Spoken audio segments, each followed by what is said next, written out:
Together for tomorrow, what can we do as a collaborative force to enforce and implement better results in climate action? As a believer in teamwork, I secretly wish for everyone who has been working towards climate action, from grassroots changemakers through leaders, to come together for climate change at the decentralized community level. Today, I'm extremely joyous because we are at the panel of what can we do to understand what we can do together, and because together is the way forward for climate action. We aim to share ideas, build partnerships, and shape inclusive climate action policies for sustainable urban living through open, solution-focused dialogue. To create platforms of discussion between the government, NGOs, institutions, and communities with respect to the specialized and documented work in climate action to join forces for better, faster impacts. This is the first of 10 panel discussions to understand the idea of Together for Tomorrow and how to bring it to actual practice. I now welcome Mr. Shawn Sebastian, our dearest moderator for today, to take over. Shawn is a journalist and documentary filmmaker known for Faces of Climate Resilience, a 16-part series capturing how vulnerable communities across India are adapting to climate change. His work highlights grassroots solutions and earned him the 2023 CMCC Climate Change Communication Award. Thank you, Visakha, and good evening, everyone. So the Greek philosopher Heraclitus and Buddha had something in common when they spoke about change. They said only thing that is constant is change. Even though they spoke of it more of as a human mind, we know that when we take the history of our planet, with its history spanning 4.6 billion years, our Earth went through transformations, continents shifted, we welcomed life. But something changed in the last 200 to 200 years in the post-industrial age, where we have altered our Earth's landscape, polluted our rivers, atmosphere, soil, and then the repercussions of that is being felt across the world right now in the form of climate disasters. Something that all of us learned in school, in academic curriculums, a scientific concept has become a reality unfolding in front of our eyes, unfolding in our own backyard. So it is in this context that all of us are gathering here to find solutions, to find some of the answers and what we can do as a community to tackle some of the pressing issues that we face, especially in the context of Kochi as a city and Kerala as a state. We've all been very familiar with the postcards of Kerala, the beautiful landscapes, but the successive landslides and floods and the heat stress that has been evolving over the years has also shown a different side of Kerala to us. And it is in this regard that this panel discussion is being organized, where we have people from different walks of life, NGO representatives, community, change maker, education expert, and SME autonomous government body. So the whole idea of this panel is to explore the idea that this is not an individual action, that while the Paris climate agreements and the international treaties unfold, we also have a job to do here on a community level. So the idea of this panel is to explore this particular aspect. So now, before delaying further, I take the opportunity to introduce our well-learned panel. First of all, we have IB Manoj. IB Manoj is a former electrical and electronics engineer turned full-time conservationist from Vipin, Kochi. Over the past 5 years, he and his students have transformed more than 100 campuses across Ernakulam, Thrissur and Palakkad into fruit forests, butterfly gardens and herbal parks of restoration and mangroves, often using saplings he personally nurtured. Founder of Rewild, a farm school and native plant nursery near Paravur. I warmly welcome Mr. IB Manoj. Next up, we have Dr. Shakila Shamsu. Dr. Shamsu is a distinguished educational policy leader in India with nearly 4 decades as a scholar, mentor, and policy maker. A former officer on special duty for the National Education Policy 2020, secretary to the committee to draft the National Education Policy, and heading the committee. Spearheaded large-scale teacher training initiatives and played a key role in planning the 12th five-year plan. Holding a PhD in distance education and a gold medal in political science, Dr. Shamsu has shaped inclusive policy through her roles in the Ministry of Education and Planning Commission and continues to mentor women and youth through national programs. I warmly welcome Dr. Shakila Shamsu. Next up, we have Anju Babu representing the organization Thanal. Anju Babu is the program coordinator at Thanal, a public interest research and advocacy organization based in Kerala, working on issues of environmental justice, climate action, agroecology, and sustainable development for over 3 decades. She currently leads Thanal's carbon neutral initiatives and manages the Infocom team, focusing on climate communication, content strategy, and community engagement. Her work supports the organization's mission to build community-led, locally rooted solutions to the climate and ecological crisis. I welcome Anju Babu. Next, we have Shobitha Jacob representing C-Hed, the Center for Heritage, Environment and Development. She's an urban designer at the Center for Heritage, C-Hed, working on participatory urban planning for gender-inclusive mobility, infrastructure, and environmental projects. With extensive international experience in urban design projects across the US, India, Oman, Haiti, and Africa, she brings a global perspective to urban challenges within the city. C-Hed is a research and policy wing of Kochi Municipal Corporation, working at the intersection of urban planning, environment, and governance. Committed to people-centric development, C-Hed integrates heritage conservation with climate resilience, sustainable mobility, and urban biodiversity. Nationally and internationally recognized for its pioneering climate-forward initiatives, the institution plays a central role in shaping Kochi's future as a sustainable, inclusive city.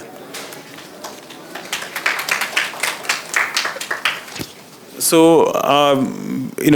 to discuss further, we'll have 3 rounds, 1 question each for all the panelists. And considering the time constraints, I humbly request to keep a cap of 3 to 4 minutes per answer. And we are free to answer either in Malayalam or English, however comfortable we are. So first of all, മനോജേട്ട എനിക്ക് ചോദിക്കാനുള്ള വൈപ്പിനിൽ വീടിനോട് ചേർന്ന് ഏകദേശം 1.5 ഏക്കറോളം സ്ഥലത്ത് ഒരു സ്വാഭാവിക വനം സൃഷ്ടിക്കുകയും അതിലൂടെ ഒരു മാതൃക സൃഷ്ടിക്കുകയും ചെയ്ത ആളാണ് താങ്കൾ. അത് മാത്രമല്ല, സ്കൂൾ കുട്ടികൾക്കും ഇതിൻ്റെ സന്ദേശം നൽകുകയും അതുവഴി ഒരുപാട് സ്കൂളുകളും കോളേജുകളുമായിട്ട് പ്രവർത്തിക്കുകയും ചെയ്യുന്ന ആൾ കൂടിയാണ്.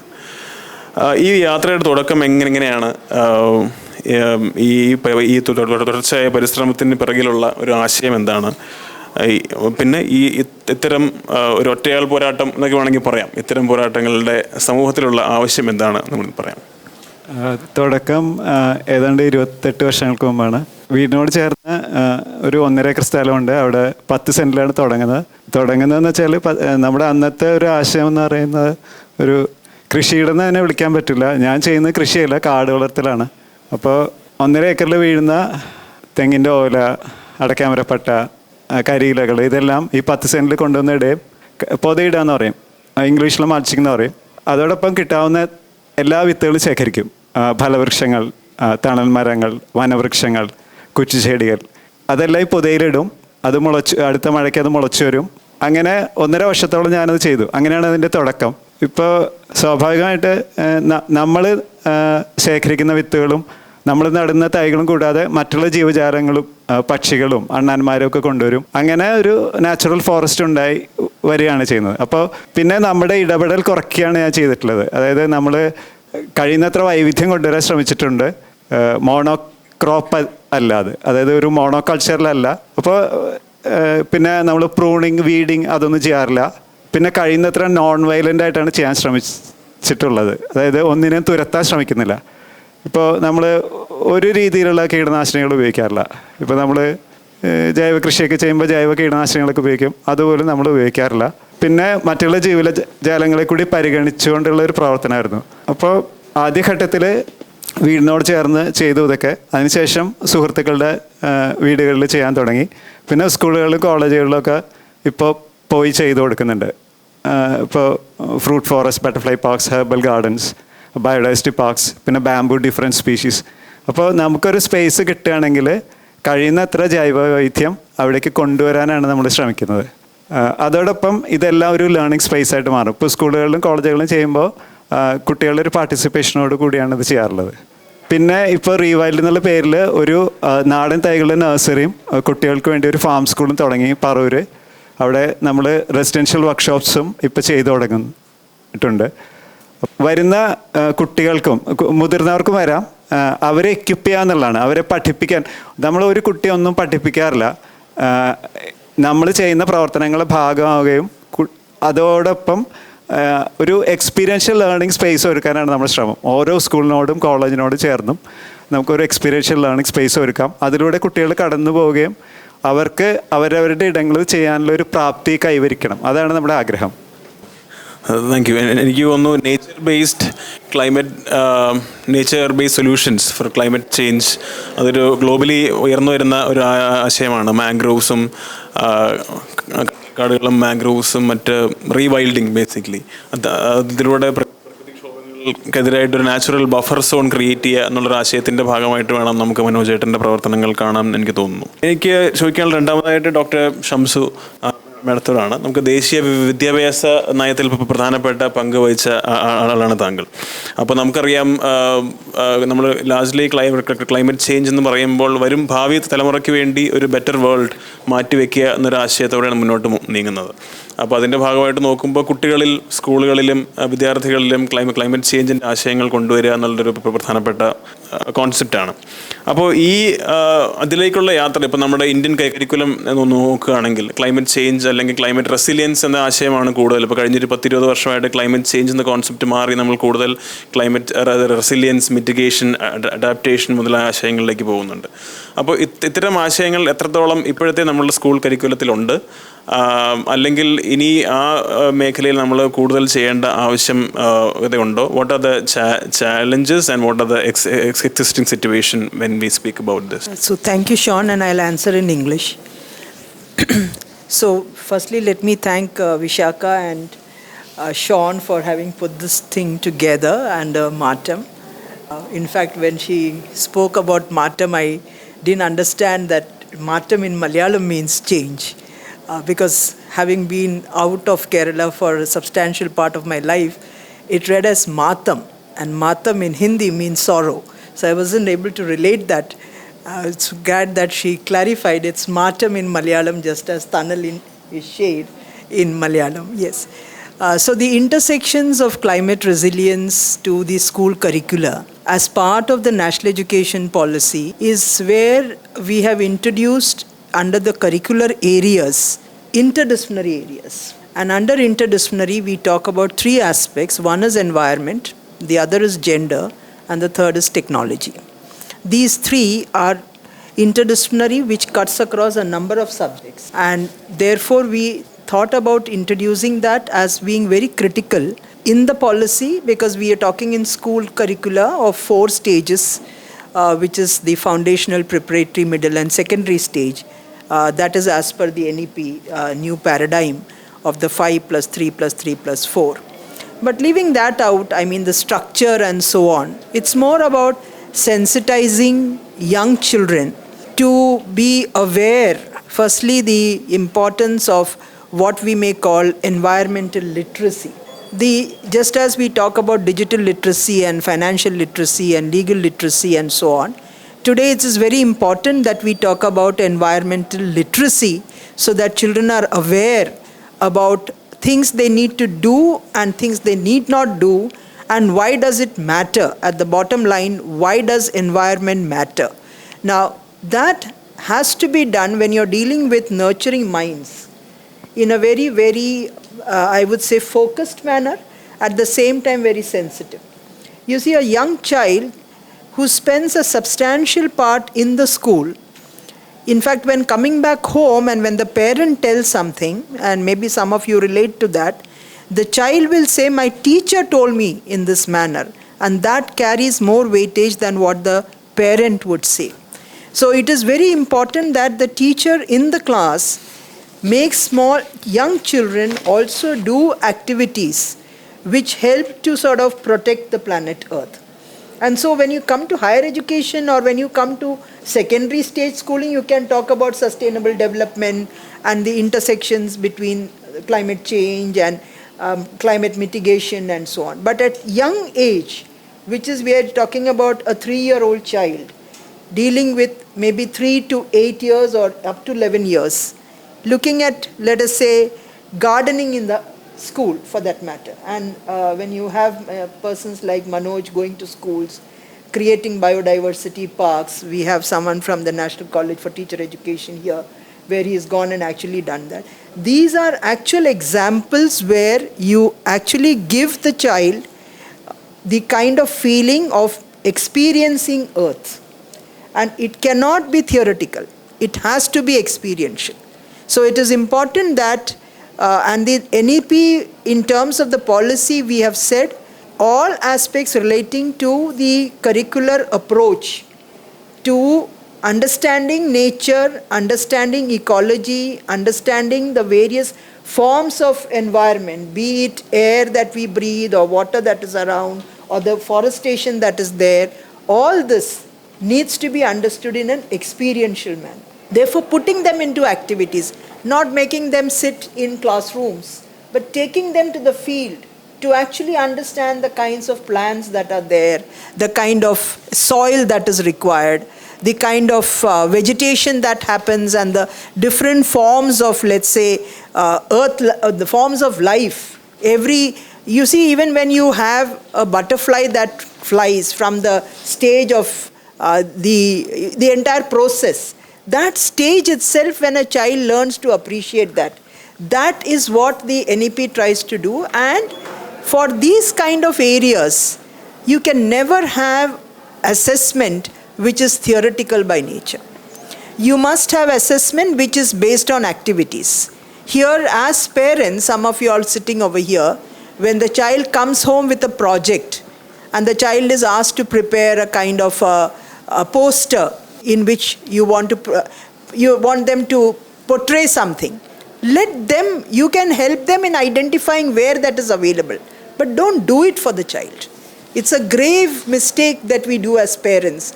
When we, in order to make that my child does better than X child who is a neighbor, we do that project for the child. Whereas if the child is told that you will get the pictures of this in these places, you can tell them that, let them do the pasting. When they do it themselves, they learn much more and they understand that much more. So that experiential and the activity should be the form of assessment rather than. So the NEP, since you talked about the curricular part of NEP introduced environment and it has introduced it stage-wise. But I feel at the most fundamental level, the foundational and the preparatory stage, which is ages from 3 onwards going to 11, is most critical. 11 becomes a turning point where you can go beyond just the awareness to actually taking up very clear roles and small projects and taking them for a field visit and asking them to write about how they understood the intersections of biodiversity. How do they understand the aspect of biodiversity in which plant life, the air, the water, the other aspects connect to one another. So that comes on, let us say, in the stages when they are from classes 6 to 8. And as you go into 8th standard, or as you go into 9th standard, by which a child is already quite matured enough, I think the policy has clearly said that the curricular goals should be one in which they could see themselves in future as being change agents. So basically the policy looked at the schools as agents of change, which she says you are a change maker. The institution becomes an incubation center. The school converts to become an incubation center and a change agent, nurturing change in the mindset of our youngsters. And the challenge that you are talking about are 2 things. One, the curricular overload and the rush for the marks. So all this takes a backseat. And as they go into the secondary stage, everyone starts saying, no, you have to prepare for engineering entrance or medical entrance or some other competitive. None of these things really start getting the required attention. Okay. And the teachers themselves don't have training and therefore they are not able to carry that forward. Okay. So these are the two areas that need a lot of attention. Sure. I think as a sub question, the next round, I was meaning to ask you about some of the challenges that we face. So we'll come back to that soon. So next, moving on, Anju ബാബുവിനോടാണ് ചോദ്യം. തണൽ എനിക്ക് തോന്നുന്നു ദേശീയ തലത്തിൽ തന്നെ ശ്രദ്ധ പിടിച്ചു പറ്റിയ ഒരു ആശയമാണ് കാർബൺ ന്യൂട്രൽ മീനങ്ങാടി. തണൽ ഇനിഷ്യേറ്റീവിൽ വന്ന ഒരു കോൺസെപ്റ്റാണ്. ഇപ്പം നമ്മൾ ഈ ഇന്നത്തെ പാനൽ ഡിസ്കഷൻ്റെ ഒരു ഐഡിയ തന്നെ എങ്ങനെയാണ് പല പ്രവർത്തിക്കുന്നവർ, പബ്ലിക്, പ്രൈവറ്റ്, നമ്മുടെ കമ്മ്യൂണിറ്റി ചേഞ്ച് മേക്കേഴ്സ് എല്ലാവരും ഒരുമിച്ച് വന്ന് ഒരു കൺവെർജൻസിൻ്റെ സാധ്യത എത്രത്തോളം ഉണ്ടെന്നാണ് നമ്മളിപ്പോൾ ഈ പാനലിലൂടെ നോക്കുന്നത്. അപ്പോൾ ആ ഒരു മോഡൽ ഓൾറെഡി പരീക്ഷിക്കുന്ന ഒരു ഓർഗനൈസേഷൻ രീതിയിൽ ആദ്യമായി കാർബൺ ന്യൂട്രൽ മീനങ്ങാടിയെ പറ്റി 2 വാക്ക് സംസാരിക്കുക. എങ്ങനെയാണ് അതിലേക്ക് എത്തിയത്, പിന്നെ അതിൻ്റെ ഇതുവരെയുള്ളൊരു യാത്ര, പിന്നെ ഈ കൺവെർജൻസ് എങ്ങനെയാണ് ഈ കോൺസെപ്റ്റിലൂടെ ഒരു ക്ലൈമറ്റ് റെസിലിയൻസ്, ക്ലൈമറ്റ് ഒരു ആംഗിളിലൂടെ നമ്മൾ എങ്ങനെയാണ് തണൽ പല സംഘടനകളെയും വ്യക്തികളെയും ഏകോപിപ്പിച്ച് മുന്നോട്ട് പോയെന്നുള്ളത് പറയാമോ?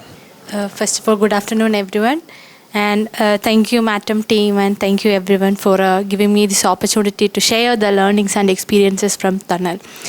സോ തണൽ ആക്ച്വലി സ്റ്റാർട്ട് ചെയ്യുന്നത് ഒരു കൂട്ടം നമ്മളെപ്പോലെയുള്ള ചെറുപ്പക്കാരെല്ലാവരും കൂടെ ചേർന്നിട്ട് അവരോട് പരിസ്ഥിതിയോടുള്ള സ്നേഹവും വൈൽഡ് ലൈഫിനോടുള്ള കൗതുകവും കൊണ്ട് ഒരുമിച്ച് തുടങ്ങി 1986 തുടങ്ങിയൊരു NGO ആണ് തണൽ എന്ന് പറയുന്നത്. അപ്പം അന്ന് മോസ്റ്റ്ലി വൈൽഡ് ലൈഫ് എഡ്യൂക്കേഷനെ കുറിച്ചായിരുന്നു തണൽ ചർച്ച ചെയ്തുകൊണ്ടിരുന്നത്. ബട്ട് ലേറ്റർ ഒരു 1990s ആയപ്പോഴത്തേക്കും എൻഡോസൾഫാൻ ഇഷ്യൂ കടന്നു വരികയും അപ്പം എൻഡോസൾഫാൻ ആഗോളതലത്തിൽ എൻഡോസൾഫാൻ ബാനിന് വേണ്ടിയിട്ട് പ്രവർത്തിച്ച അതിന് ക്യാമ്പയിൻ ലീഡ് ചെയ്ത ഒരു ഇൻസ്റ്റിറ്റ്യൂഷനായിട്ട് തണൽ മാറി.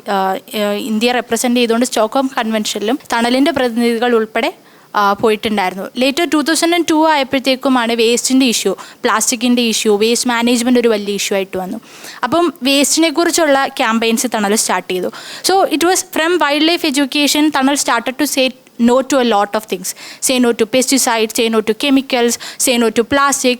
So Thanal started thinking, നമ്മൾ എല്ലാത്തിലും നോ പറഞ്ഞുകൊണ്ടിരിക്കുമ്പോൾ what do we say yes to? So what do we do? So അവിടെ നിന്നിട്ടാണ് തണലിൻ്റെ ആക്ച്വൽ ഫോക്കസ് ഏരിയാസ് ചേഞ്ച് ചെയ്യാൻ തുടങ്ങിയത്. 2000 തൊട്ട് സ്റ്റാർട്ട് ചെയ്തിട്ട് തണൽ അഗ്രോ ഇക്കോളജിയിൽ കർഷകരുമായിട്ട് ചേർന്ന് പ്രവർത്തിക്കാൻ തുടങ്ങി. ഇപ്പോൾ നിലവിലിപ്പോൾ നമ്മൾ ഏകദേശം 3 ലക്ഷത്തോളം കർഷകരെ അഗ്രോ ഇക്കോളജിയിലേക്ക് കൊണ്ടുവരാൻ വേണ്ടിയിട്ട് ശ്രമിച്ചുകൊണ്ടിരിക്കുന്നു. അതിൽ തന്നെ ഏകദേശം 20,000-ഓളം കർഷകരെ നമ്മൾ BPKPയുടെ ഭാഗമായിട്ട് സ്റ്റേറ്റ് ഗവൺമെൻറ്റുമായിട്ട് ചേർന്ന് കേരളത്തിലെ തന്നെ 7 ജില്ലകളിൽ നമ്മൾ പ്രവർത്തിക്കുന്നുണ്ട്. 2002 നമ്മളൊരു സീറോ വേസ്റ്റ് സെൻറ്റർ സ്റ്റാർട്ട് ചെയ്ത് വേസ്റ്റിനൊരു സൊല്യൂഷൻ കൊണ്ടുവരിക, എങ്ങനെ നമുക്ക് ട്രിവാൻഡ്രം കോർപ്പറേഷൻ ഉൾപ്പെടെ നമുക്ക് വേസ്റ്റ് ഡീസെൻട്രലൈസ്ഡ് വേസ്റ്റ് മാനേജ്മെൻറ്റ് കൊണ്ടുവരാനുള്ള ടെക്നിക്കൽ ഹെൽപ്പിലേക്ക് തണൽ ശ്രദ്ധ തിരിച്ചു. ഈ വേസ്റ്റും പൊല്യൂഷനും കെമിക്കൽസും ഒക്കെ നമ്മുടെ പ്രകൃതിയെ ചൂഷണം ചെയ്യുമ്പോൾ എങ്ങനെ നമുക്ക് ബയോഡൈവേഴ്സിറ്റി പ്രൊട്ടക്റ്റ് ചെയ്യാം, നമുക്ക് എങ്ങനെ നമ്മുടെ ട്രഡീഷണൽ വെറൈറ്റീസിനെ കൺസേർവ് ചെയ്യാം എന്നുള്ള തോട്ടിൽ സേവ് റൈസ് ക്യാമ്പയിനും അതിൻ്റെ ഭാഗമായിട്ട് ഒരു അഗ്രോ ഇക്കോളജി സെൻറ്ററും തണൽ 2010 സ്റ്റാർട്ട് ചെയ്തു. Later Thanal shifted our focus to climate action. Still we are doing all of these things, and 2015 Paris എഗ്രിമെൻറ്റിൻ്റെ ചുവട് പിടിച്ചിട്ടാണ് ക്ലൈമറ്റ് ആക്ഷൻ എന്നുള്ള ആശയത്തിലേക്ക് തിരിയുന്നത്. ഈ കാർബൺ ന്യൂട്രൽ മീനങ്ങാടി എന്ന് പറയുന്ന പെർട്ടിക്കുലർ പ്രോജക്റ്റിൻ്റെ കോൺസെപ്റ്റ് കൊണ്ടുവരുന്നത് നമ്മുടെ മുൻ ധനകാര്യമന്ത്രിയായിരുന്ന തോമസ് ഐസക് സാറാണ്. അപ്പോൾ സാറാണ് കേരളത്തിൽ ഇത്തരത്തിലൊരു കാർബൺ ന്യൂട്രൽ ആശയം നമുക്ക് കൊണ്ടുവരണമെന്നും മീനങ്ങാടിയെ ഒരു പൈലറ്റ് പ്രൊജക്റ്റ് ഇംപ്ലിമെൻറ്റ് ചെയ്യാൻ വേണ്ടിയിട്ട് മീനങ്ങാടിയെ തിരഞ്ഞെടുക്കുന്നത്. ഈ പ്രൊജക്റ്റിൻ്റെ ഒരു പ്രധാനപ്പെട്ട ഘടകമെന്ന് പറയുന്നത് ഈ പ്രൊജക്റ്റ് ഒരു ഡെവലപ്മെൻറ്റ് ഇന്നൊവേഷനാണ്. ഈ പ്രൊജക്റ്റിൻ്റെ തുടക്കം മുതൽ ഉദ്ഘാടന വേളയിൽ തോമസ് ഐസക് സാർ ഷെയർ ചെയ്താണെങ്കിലും ഈ പ്രൊജക്റ്റിൻ്റെ ഓരോ ഇൻ്റർവെൻഷൻസ് വിഭാവനം ചെയ്യുമ്പോഴും നമ്മൾ ഉദ്ദേശിക്കുന്നത് നമ്മുടെ ഒരു ഇക്കണോമിക് ഡ്രീം എന്ന് പറയുന്നത് ഈ പ്രൊജക്റ്റിൻ്റെ അവസാന ഘട്ടമാകുമ്പോഴത്തേക്കും മീനങ്ങാടിയിലെ സാധാരണക്കാരൻ്റെ ആളോഹരി വരുമാനം ഇരട്ടിയാവുക എന്നുള്ളതാണ്. അപ്പം അതിനെ ബേസ് ചെയ്തുകൊണ്ട് പാരിസ്ഥിതികമായ പുനഃസ്ഥാപനത്തിനൊപ്പം നമ്മൾ സാധാരണക്കാരൻ്റെ വരുമാനവും ഇൻക്രീസ് ചെയ്തുകൊണ്ടുള്ള ഡിഫറെൻറ്റ് പ്രോഗ്രാംസാണ് നമ്മളവിടെ വിഭാവനം ചെയ്യുന്നത്. ഡിഫറെൻറ്റ് തരത്തിലുള്ള നമുക്കറിയാം ഏറ്റവും കൂടുതൽ ക്ലൈമറ്റ് ചേഞ്ചിൽ അഫക്റ്റ് ചെയ്യപ്പെടുന്നത് റൂറൽ ആൻഡ് വൾണറബിൾ കമ്മ്യൂണിറ്റീസാണ്. അപ്പോൾ അവരെ എങ്ങനെ നമുക്ക് കാലാവസ്ഥാ വ്യതിയാനത്തിലേക്ക് അഡാപ്റ്റ് ചെയ്യാം, അതിന് വേണ്ടിയിട്ടുള്ള മിറ്റിഗേഷൻ, അഡാപ്റ്റേഷൻ ആൻഡ് ഓഫ്സെറ്റിംഗ് സ്ട്രാറ്റജീസാണ് മീനങ്ങാടിയിൽ നമ്മൾ മെയിനായിട്ടും ചെയ്യുന്നത്. അപ്പം അതിൻ്റെ ആദ്യഘട്ടത്തിൽ ഒരു പഞ്ചായത്ത് തലത്തിൽ, ഇന്ത്യയിൽ തന്നെ ആദ്യം ഒരു പഞ്ചായത്ത് തലത്തിൽ മീനങ്ങാടിയിൽ നിന്നുള്ള വിവിധ സെക്ടറിൽ നിന്നുള്ള എമിഷൻ നമ്മൾ കാൽക്കുലേറ്റ് ചെയ്ത് ചിട്ടപ്പെടുത്തി ഒരു green house gas emission profile തയ്യാറാക്കിയിരുന്നു. അപ്പം ആ പ്രൊഫൈലിൻ്റെ അടിസ്ഥാനത്തിലാണ് നമ്മൾ ഓരോ പ്രൊജക്റ്റും വിഭാവനം ചെയ്തിട്ടുള്ളത്. ഇപ്പോൾ ഈ പറഞ്ഞ പോലെ നമ്മളൊരു പഞ്ചായത്ത് തലത്തിലൊരു പദ്ധതി നടപ്പിലാക്കുമ്പോൾ നമുക്ക് ഏറ്റവും കൂടുതൽ വേണ്ടത് അവിടുത്തെ ഓരോ ഗവൺമെൻറ് ഇൻസ്റ്റിറ്റ്യൂഷൻസിൻ്റെയും അവിടുത്തെ സാധാരണക്കാരുടെയും കൊളാബറേഷൻ ഒരു വളരെ ഇമ്പോർട്ടൻ്റ് ആയിട്ടുള്ളൊരു ഘടകമാണ്. അതിലാദ്യം തന്നെ ജനങ്ങൾ അവബോധരാവണം. എന്തുകൊണ്ടാണ് ഈ ഒരു പ്രൊജക്റ്റിൻ്റെ നീഡ് എന്താണ്, എങ്ങനെയാണ് ഇത് ഇംപ്ലിമെൻറ്റ് ചെയ്യാൻ പോകുന്നത്. ഇപ്പം ആദ്യം അഫോറസ്റ്റേഷൻ എന്നൊക്കെ പറയുമ്പോൾ അവിടുത്തെ ആളുകൾക്കൊരു വിമുഖത ഉണ്ടായിരുന്നു. കാരണം കൂടുതൽ മരങ്ങൾ വെച്ച് പിടിപ്പിക്കുമ്പോൾ നമുക്ക് ബുദ്ധിമുട്ടല്ലേ, വന്യജീവി കോൺഫ്ലിക്റ്റ് കൂടുതലാവുകയല്ലേ, അപ്പോൾ എങ്ങനെയാണ് ഇതിൽ മുന്നോട്ട് കൊണ്ടുപോവുക എന്നൊക്കെയുള്ളതൊരു വലിയൊരു ഒരു ചലഞ്ചായിട്ട് വന്നപ്പോൾ വാട്ട് വി ഡിഡ് വാസ് തണൽ കാർബൺ ന്യൂട്രൽ ആക്സിലേറ്റർ ലാബ് എന്ന് പറയുന്ന ഒരു ലാബ് സെറ്റപ്പ് ചെയ്തു. ഈ വിവിധ തരം നമ്മുടെ വിവിധ കൊളാബറേറ്റേഴ്സിനെയും അതേപോലെ തന്നെ പബ്ലിക്കിനെയും ഏകോപിപ്പിക്കാൻ വേണ്ടിയിട്ട് ഒരു ലാബ് നമ്മൾ മീനങ്ങാടി പഞ്ചായത്തിൽ സെറ്റപ്പ് ചെയ്യും. ആ ലാബിൻ്റെ ആഭിമുഖ്യത്തിൽ ക്ലൈമറ്റ് ലിറ്ററസി ക്യാമ്പയിൻ ലോഞ്ച് ചെയ്തു. നമ്മൾ ഓരോ പ്രൊജക്റ്റും പലയിടത്തും ചെയ്യുമ്പം പലതും വിജയിക്കപ്പെടാതെ പോകുന്നതിൻ്റെ കാര്യം നമ്മൾ അവർക്ക് വേണ്ടി ചെയ്യുന്നു, അവർ ഏറ്റെടുക്കുന്നുണ്ടോ എന്നുള്ളത് നമ്മൾ പലപ്പോഴും ശ്രദ്ധിക്കാറില്ല. അപ്പോൾ ആദ്യം നമ്മൾ ചെയ്തത് മീനങ്ങാടിയിലെ 19 വാർഡുകളിലും ക്ലൈമറ്റ് ഗ്രാമസഭകൾ നടത്തി അവിടെ അവരുടെ ഐഡിയാസ് നമ്മൾ എടുത്തിട്ട് അതാണ് നമ്മൾ പിന്നീട് ഡെവലപ്പ് ചെയ്ത് മോസ്റ്റ് മേജർ പ്രൊജക്ട്സ് ആയിട്ട് മാറ്റിയത്. ഇപ്പം നമ്മൾ അവിടെ പഠനം നടത്തുമ്പം agriculture means AFOLU sector, energy, transportation, waste, ഇങ്ങനെ 4 സെക്ടറുകളിലായിട്ടാണ് നമ്മൾ മെയിൻ ആയിട്ടുള്ള പ്രൊജക്ട്സ് നമ്മൾ ഇംപ്ലിമെൻറ്റ് ചെയ്തിട്ടുള്ളത്. അതിൽ അഫോറസ്റ്റേഷനിലാണെങ്കിൽ പോലും ഇതിനോടകം തന്നെ ഏകദേശം 4 ലക്ഷം മരങ്ങൾ വിവിധ പദ്ധതികളുടെ ഭാഗമായിട്ട് നമ്മൾ നട്ടിട്ടുണ്ട്. Tree banking, sacred grove conservation, പച്ചത്തുരുത്തുകൾ, ഓക്സിജൻ പാർക്ക്, ഇങ്ങനെ ഡിഫറെൻറ്റ് ഐഡിയാസിൻ്റെ ഭാഗമായിട്ടാണ് നമ്മൾ ഈ മരങ്ങൾ നട്ടത്.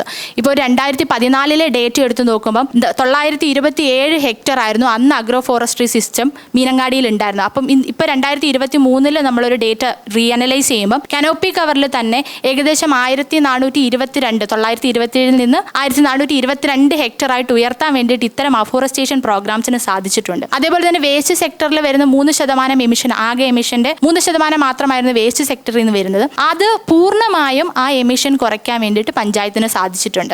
അജൈവ മാലിന്യങ്ങൾ കൃത്യമായിട്ട് ഹരിതകർമ്മസേനയ്ക്ക് കൈമാറുമ്പോൾ ജൈവ മാലിന്യങ്ങൾ സ്രോതസ്സിൽ തന്നെ നിർമ്മാർജ്ജനം ചെയ്യാൻ വേണ്ടിയിട്ട് സോക്ക് പിറ്റുകൾ, കമ്പോസ്റ്റ് പിറ്റുകൾ, കിച്ചൺ ബിന്നുകൾ ആൾക്കാർക്ക് കൊടുക്കുകയും കൃത്യമായ അവബോധം ഉണ്ടാക്കി അതെല്ലാം നടക്കുന്നുണ്ടെന്ന് ഉറപ്പുവരുത്തുകയും പഞ്ചായത്ത് ചെയ്തിട്ടുണ്ട്. പിന്നീട് അധികം ചർച്ച ചെയ്യപ്പെടാത്തൊരു വിഷയമാണ് സാനിറ്ററി വേസ്റ്റ്. എങ്ങനെ സാനിറ്ററി വേസ്റ്റിനെ നമുക്ക് മാനേജ് ചെയ്യാം, സാനിറ്ററി വേസ്റ്റിന് എന്താണ് ഒരു ഓൾട്ടർനേറ്റീവ്. പഞ്ചായത്തിന് ഇനിഷ്യേറ്റീവ് എടുത്ത് കപ്പ് ഓഫ് ഹോപ്പ് എന്ന് പറയുന്ന ഒരു പ്രോഗ്രാമിലൂടെ ഏകദേശം 7000 വനിതകൾക്ക് ആദ്യഘട്ടത്തിൽ മെൻസ്ട്രൽ കപ്സ് പ്രൊവൈഡ് ചെയ്യുകയുണ്ടായി. ഇത്തരത്തിൽ വളരെ സൂക്ഷ്മമായിട്ടാണ് ഓരോ പ്രൊജക്റ്റും നമ്മൾ അവിടെ വിഭാവനം ചെയ്യുന്നത്. എനർജി സെക്ടറിലാണെങ്കിലും ഇപ്പം അംഗനവാടികൾ, ഹെൽത്ത് സെൻ്ററുകൾ, ഗവൺമെൻറ് ഇൻസ്റ്റിറ്റ്യൂഷൻസ് ഒക്കെ പരമാവധി സൗരോർജ്ജത്തിലേക്ക് കൺവേർട്ട് ചെയ്യാൻ വേണ്ടിയിട്ടുള്ള എഫേർട്സ് പഞ്ചായത്തിൽ നിന്ന് എടുക്കുന്നുണ്ട്.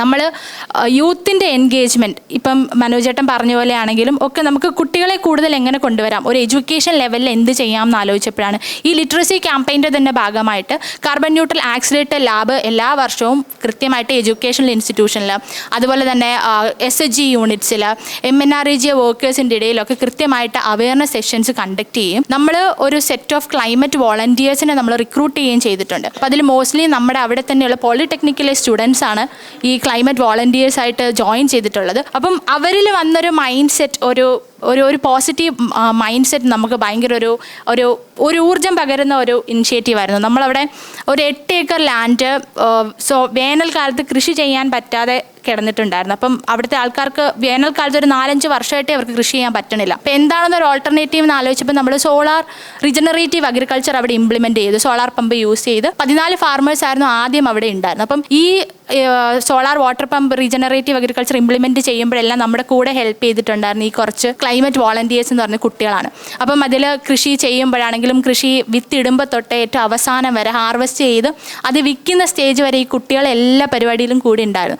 അപ്പം ഇവരതിൽ ഭയങ്കരമായിട്ട് പ്രചോദനം ഉൾക്കൊണ്ടിട്ട് പിന്നെ ലേറ്റർ നമ്മുടെ അടുത്ത് വന്ന് ചോദിക്കുകയുണ്ടായി, നമുക്ക് നമ്മുടെ കോളേജിൽ ഒരു പൂക്കൃഷി തുടങ്ങണം, നിങ്ങൾ ഞങ്ങളെ ഹെൽപ്പ് ചെയ്യാമോ എന്ന് വന്ന് ചോദിച്ചപ്പോൾ നമുക്ക് ഭയങ്കര ഒരു സന്തോഷം ഉണ്ടായി. ആ ഒരു മൈൻഡ് സെറ്റ് ഷിഫ്റ്റ് നമുക്കത് കൊണ്ടുവരാൻ കഴിഞ്ഞല്ലോ എന്നുള്ളത്. ഈ കുട്ടികൾ അതേപോലെ തന്നെ നമുക്ക് ലാബിൻ്റെ ഭാഗമായിട്ട് അവരുടെ ഇമാജിനേഷനിലുള്ളൊരു മീനങ്ങാടി എങ്ങനെ ആയിരിക്കും കാർബൺ ന്യൂട്രൽ ആയിക്കഴിഞ്ഞാൽ എന്നുള്ളൊരു മോഡൽ അവർ കുട്ടികൾ ഇനീഷ്യേറ്റീവ് എടുത്ത് പ്രിപ്പയർ ചെയ്ത് വെച്ചിട്ടുണ്ട്. ഇപ്പം നമ്മൾ അതാണ് എക്സിബിഷൻസിലൊക്കെ പോകുമ്പോൾ നമ്മൾ അത് വെച്ചിട്ടാണ് നമ്മൾ പറയുന്നത്. സോ നമുക്കൊരു വലിയൊരു ഏരിയ ഉണ്ട്, നമുക്ക് ആക്ച്വലി ഇൻഫ്ലുവൻസ് ചെയ്യാനുള്ളൊരു ഇടമുണ്ട്. അതെങ്ങനെ യൂട്ടിലൈസ് ചെയ്യുന്നു എന്നുള്ളത് ഒരു വലിയ ഘടകമാണെന്ന് എനിക്കിപ്പം പലപ്പോഴും തോന്നിയിട്ടുണ്ട്.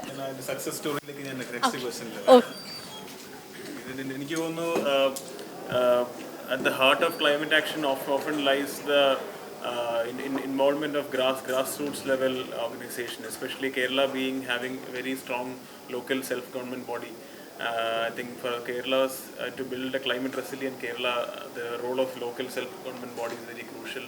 ആൻഡ് മീനങ്ങാടിയുടെ ഉദാഹരണം എനിക്ക് തോന്നുന്നു അതൊരു ഗ്ലോബലി നോക്കുകയാണെങ്കിൽ ഒരു ചെറിയ ഇനിഷ്യേറ്റീവ് ആണെന്ന് തോന്നുവാണെങ്കിൽ പോലും മറ്റ് പല സംസ്ഥാനങ്ങൾക്കും പഞ്ചായത്തുകൾക്കും ഒരു മാതൃകയാണ് ഇന്ന് മീനങ്ങാടി എന്ന് എനിക്ക് തോന്നുന്നു. നെക്സ്റ്റ് എനിക്ക് ചോദിക്കാനുള്ള ശോഭിത ചേച്ചിയോടാണ്. കൊച്ചി നഗരത്തിൻ്റെ സുസ്ഥിര വികസനത്തിനായി കൊച്ചി കോർപ്പറേഷൻ്റെ കീഴിൽ വരുന്നൊരു സ്ഥാപനമാണ് C-Hed in terms of public policy, research and advocacy, even when it comes to the budget preparation of Kochi Corporation. So we know that very often it was thought that climate change and climate impact affects only the rural landscape, but then the examples of Bangalore flooding, the heat stress in Ahmedabad, let's say. So we know that the city is not aloof from the larger impacts of climate change. And cities are growing as a city, as a center of economic hub and job creation is very crucial. The construction is building and green spaces are shrinking. So how do you see, maybe you can introduce the activities of C-Hed and maybe tell us how C-Hed can influence Kochi Corporation's larger climate resilient activities, including building a climate resilient Kochi. What are the policy steps that we can aim towards building a climate resilient Kochi based on your experience? So, as we know, Kochi is a tier 2 city and it's rapidly developing. So, back in the 2000s, Kochi Municipal Corporation understood that addressing climate resilience and addressing integrated development was a huge task, because of which Center for Heritage Environment Development was brought about. It's a research and development wing which began in 2002. And so for the past 2 decades, we have been working with Kochi Municipal Corporation, setting policy, working on urban governance. And there are other conservation wings, which, for example, there is a Department of Archaeology, or Department of Kochi Museum's Heritage. So we work quite distinct in the sense we think about urban governance and how we can integrate conservation, heritage, climate action into an ever-evolving urban landscape. So now C-Hed works in the intersection of all these junctures, where we address multiple issues which a city is facing, an urban landscape is facing. So then one of the current projects that we are working on, it is Mobilize Her, where we're actually trying to integrate thinking about inclusive public transportation, whereby we're trying to see how we can bring about more women, children, youngsters into public transportation. So now we know how the urban landscape is greatly evolving. There is a lot of public demand on how we need more bridges, more flyovers and more wider roads. Whereas if we think about climate action and if we think about where we are heading, do we really need more bridges and more roads? Can we bring more people into public realm? Can we bring about that transformative change? So that is where we are working towards a policy document. And this particular project, Mobilize Her, it is funded by UEMI. It's through European Union. And this is one project that we are working on. The policy documentation is in progress. And the process that we approach for developing this is we involve grassroots organizations. We have been working, it is not restricted to Kochi Municipal Corporation alone. We have taken entire GCDA area, entire JIDAP, Goshri Islands. So we are integrating entire Kochi area for this proposal. And we work with civil society organizations, Center for Migration, we work with CMID, we work with EDRAC, largest residents association. So we are going to Waipin, we go to Panampally Nagar, we go to Perumbavoor. We go to all of these locations, capture people's voices, and we also integrate expert stakeholder engagements, which are experts working not just in India, but also in European Union, in other parts of the world. So we bring an integration of grassroots level aspirations and expert opinions. We integrate with international agencies, which is GIZ or KFW, UEMI, UNEP. So the collaboration which typically a government body wouldn't be able to achieve, we have been able to achieve through C-Hed, because it's a semi-autonomous body and we are a research and development wing. And in 2019-2020, we actually received the HUDCO award for innovation in urban governance. So a model like C-Hed, which is quite unique. So urban local bodies like Kochi Municipal Corporation typically don't have a research and development wing. And C-Hed has been that new integrating model that brings in grassroots opinion, that brings in civil society organizations, and we are able to make expert level policy changes in Kochi Municipal Corporation. One change that we actually, the idea of improving waterways in Kochi Municipal Corporation, that was actually in 2015. We did a pre-feasibility report and we submitted to KMRL. And that is the whole waterway integration was brought, the idea behind was through C-Hed. So that was one project. And it began in 2015. Then another project, you may all have seen open gyms, which are happening. You may see the little open gyms that are coming up in different parts. That is a project C-Hed is working on. Then public and green spaces. So we manage one of the largest parks here, Subhash Bose Park. C-Hed is managing it. And another initiative, the nature-based sewage treatment. That is another initiative that we are working on. So C-Hed, although it is not purely climate action that we are focusing on, we take urban governance. How do we address climate action through urban governance? How do we integrate multiple collaborators, multiple stakeholders?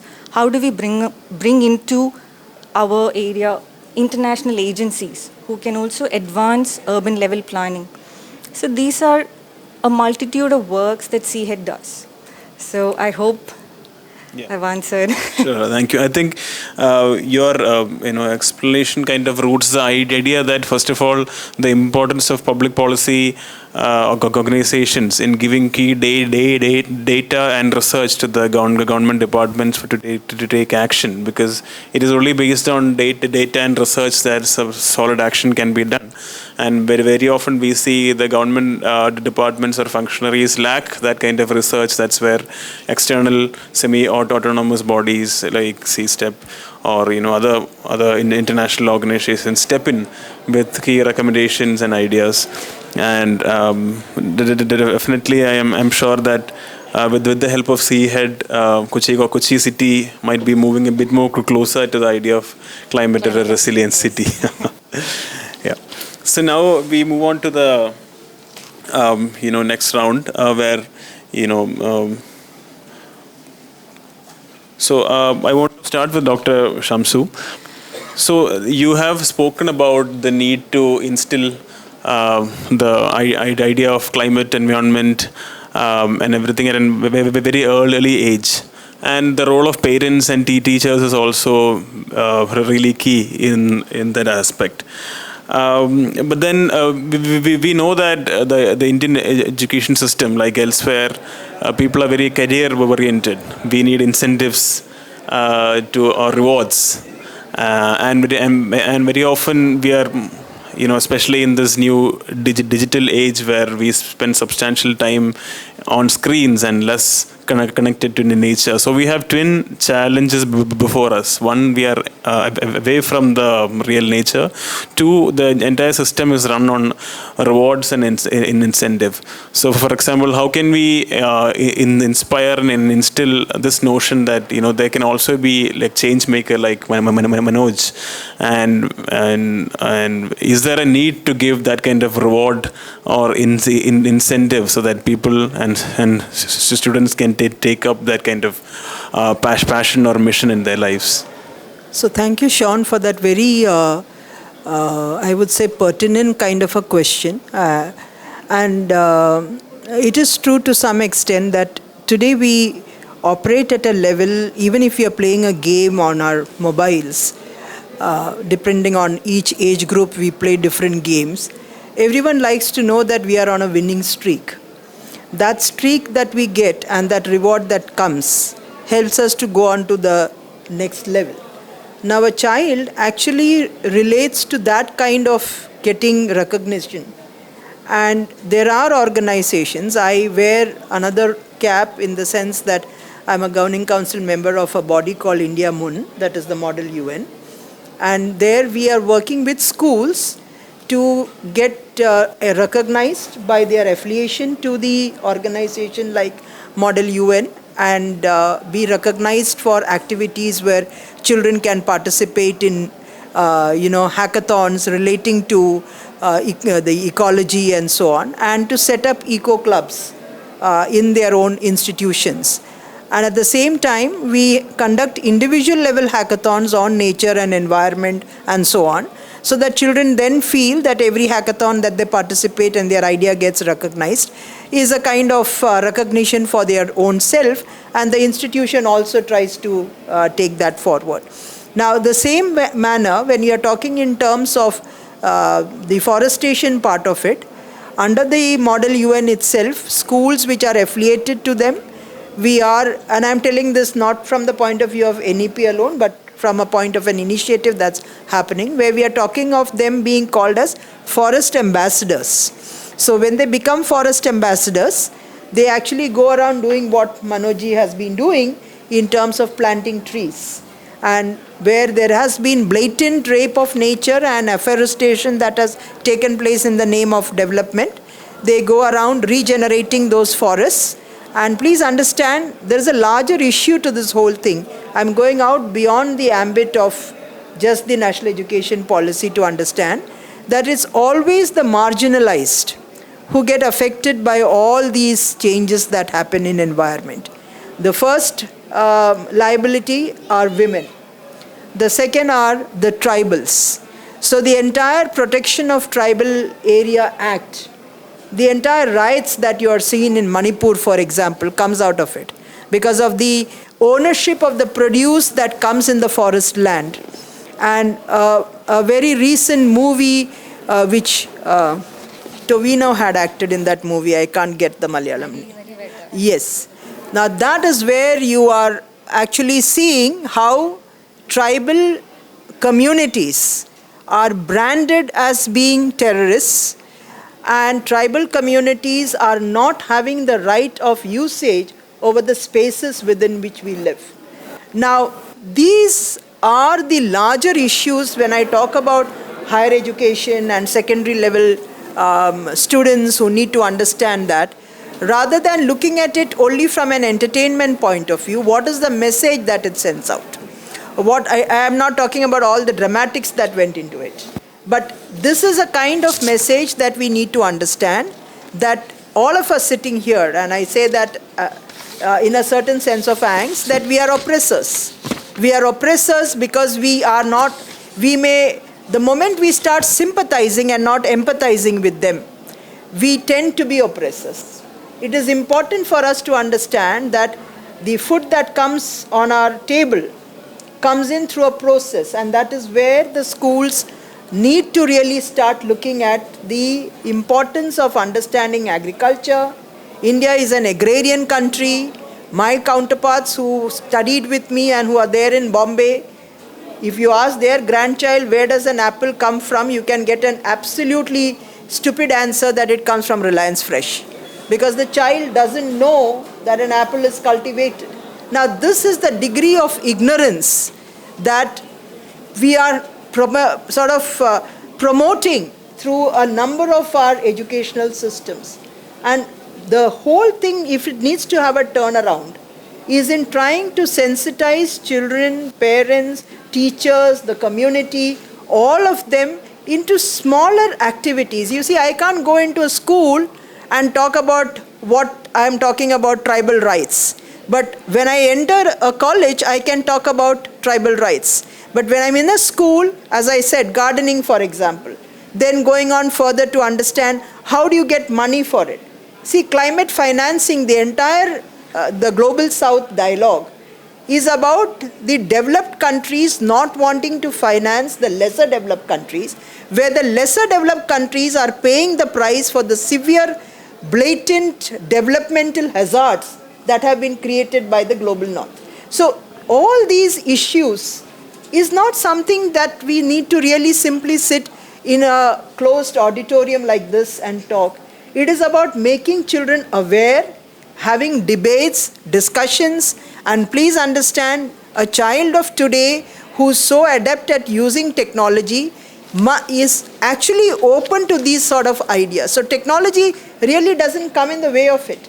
Technology, in a certain sense, the kind of small clips that they see, the kind of reels that are there, I think if you have NGOs like this and Manoj and all that, that needs to go out as reels. We are sitting and watching all stupidity and absurdity and spending our very precious time, where our children with very small clips, their attention span is just about 30 seconds, 2 minutes, nothing beyond that. But in a 2-minute reel, if you show an impact, that child actually carries that forward. So technology as a leveraging factor, rather than thinking that it adds to the gap, we cannot avoid technology. So if you have a nice chatbot who comes and tells a child that, you grow this plant, this is what will happen, the child relates to that bot over there.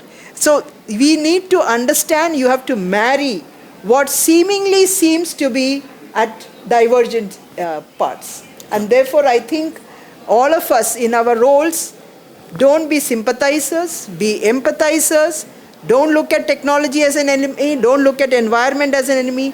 Marry all of these in a very harmonious manner so that we have a better planet to live in. Okay. Thank you, Dr. Shamsu, for enlightening us with that. So I think...